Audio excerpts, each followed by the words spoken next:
I was the first to wake up as I've heard these horrific sounds. I was so scared for my sons who were sleeping peacefully. I ran outside and saw that the window was broken, like there was no window at all. Everything was on fire, and I was worried as our neighbor has a gas bottle in her house. The kids also ran outside, wearing what they were wearing while sleeping. I remember hearing the sound of 3 loud explosions. Then our granny was tumbled here, but she managed to get out, all covered with blood, as she was injured. We called for help, and the guys from the Ministry of Emergency Situations came with the ambulance. They put out the fire.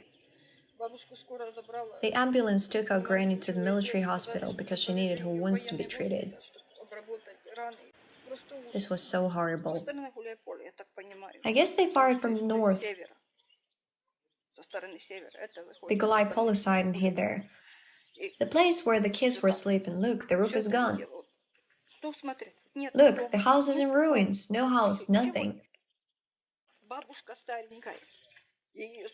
Our granny is old, she's 77. What does she have now? Nothing at all. Thank God she's alive, though. She has 2 grandchildren from Nikolaevka, but they are not allowed to come and take care of her. They wanted to come from the Orekhova side, but they couldn't pass. Just walk down the street and you'll see this ammunition scattered all around. Holes like this are right in the middle of the street. There are lots of shrapnels here and there.